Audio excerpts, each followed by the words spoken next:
টাকা যাইতে আসা যাওয়ায় কয় টাকা লাগে? এগুলো মানুষ যদি আমি সোহরাওয়ার্দী উদ্যানে পাই তাহলে আমার কলজাটা ঠান্ডা হয়ে যাবে, আল্লাহ রাসূল খুশি হয়ে যাবে। তাহলে কথা থাকলো, ঢাকার কোন প্রোগ্রামে যদি আমি গুনাহগার আহ্বান জানাই, আপনারা সে আহ্বানে সাড়া দেবেন, ঠিক আছে? পাক্কা প্রমিস কইলাম না আর কি। নাম বলে বলে বলতে পারবো যারা সরাসরি ইহুদিদের পক্ষ নিয়েছে, টুপিও আছে, দাড়ি আছে, জুব্বা আছে, আবা আছে, নসিহত আছে, তারাও কোরআন দিয়ে কথা বলে, তারাও হাদিস দিয়ে কথা বলে, সহিহ হাদিসের কথা বলে। ওই হাজার হাজার শিশুকে হত্যা করেছে, নারীকে হত্যা করেছে, আমাদের কলিজায় রক্তক্ষরণ হচ্ছে, আমার ইসরায়েল, আমার ফিলিস্তিনের ভাইদেরকে এভাবে যারা শহীদ করেছে, সেই নেতানিয়াহু ইহুদিদের দালাল বাংলাদেশে বসে কুরআন সামনে নিয়ে, হাদিস সামনে নিয়ে ইহুদিদের দালালি করে আছে না নাই? বলেন তারা কি হেদায়েতের উপর আছে নাকি গোমরাহ? আওয়াজ দেন, কি এরা কি আসল না নকল? আওয়াজ দেন, আসল না নকল? এদের ব্যাপারে সতর্ক থাকা দরকার আছে না নাই? আওয়াজ দেন, আছে না নাই? রাস্তা একটা, আমার সুন্নি ভাইয়েরা যারা আছেন, যারা আল্লাহকে ভালোবাসি, যারা নবীকে ভালোবাসি, যারা ওলিদের পক্ষে, ঠিক কিনা? কারা কারা ওলিদের পক্ষে হাত তুলেন?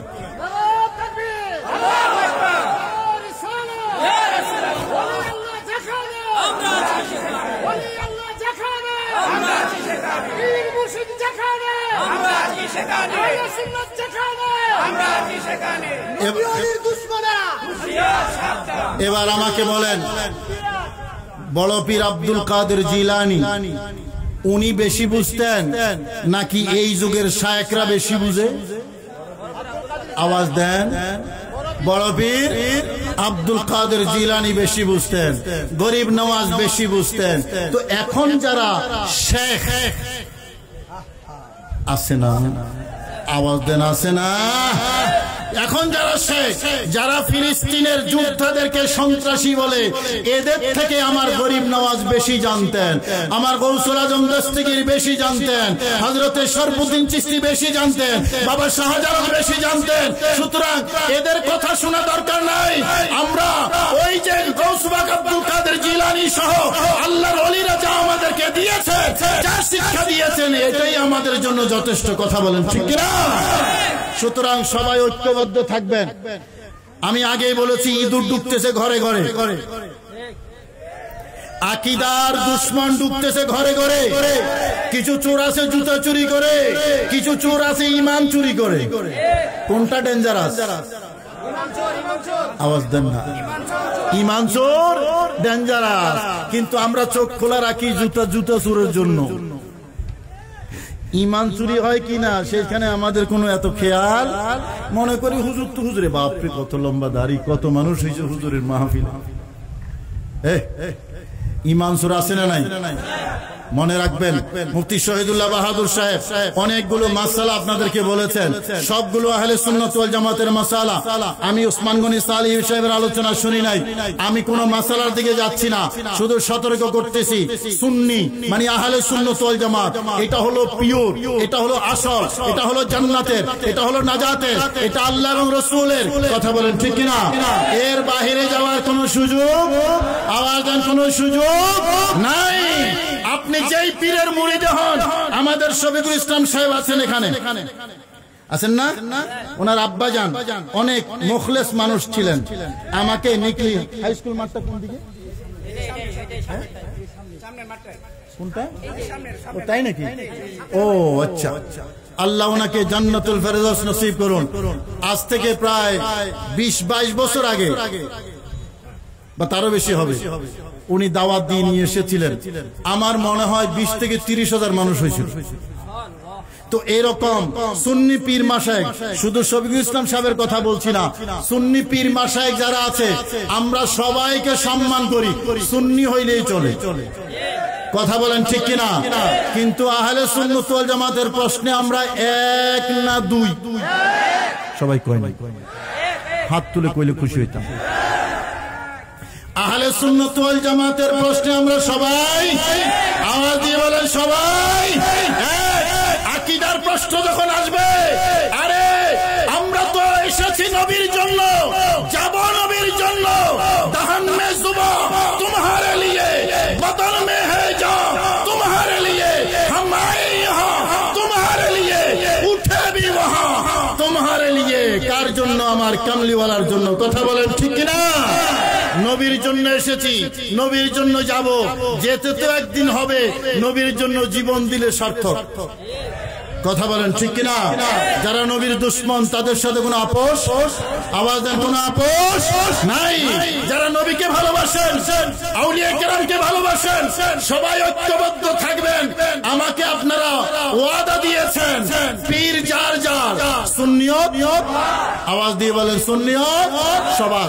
সুন্নিয়ত মানে নবী ওলিদের ভালোবাসা, সুন্নিয়ত মানে দ্বীনের ভালোবাসা, সুন্নিয়ত মানে নবী ওলিদের ইজ্জত এবং সম্মান।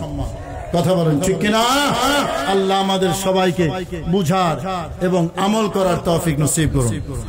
আর একটু মহব্বতে বলুন না আমিন।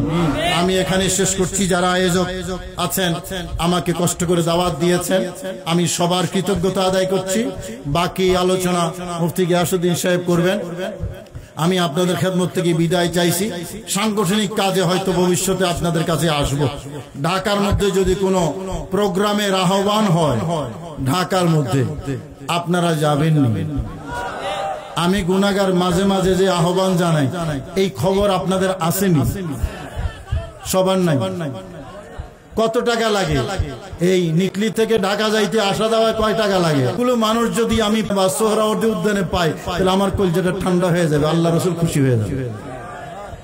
তাহলে কথা থাকলো, ঢাকার কোন প্রোগ্রামে যদি আমি গুনাহগার আহ্বান জানাই, আপনারা সে আহ্বানে সাড়া দেবেন।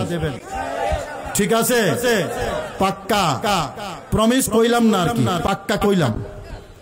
ঠিক আছে তো? আল্লাহ আমাদেরকে বুঝার তৌফিক নসিব করুন, আমিন। আসসালামু আলাইকুম ওয়া রাহমাতুল্লাহি ওয়া বারাকাতুহু। নাকি বারমাইয়া চান? হ্যাঁ, অরিজিনালটা চাই, ভালোটা চাই। কথা বলেন ঠিক কিনা? যে কোনো জিনিস কিনতে যান, আপনি একটা ফ্রিজ কিনতে যাবেন, আপনি হিটাচি অরিজিনাল চাইবেন। হিটাচি অরিজিনাল ফ্রিজ আছে? ডুপ্লিকেট যদি দোকানদার বলে ভাই এটা নকল, আপনি কিনবেন? তো আসল চাই না নকল চাই? আওয়াজ দিয়ে বলতে হবে, আরো জোরে বলেন, আসল চাই না নকল চাই?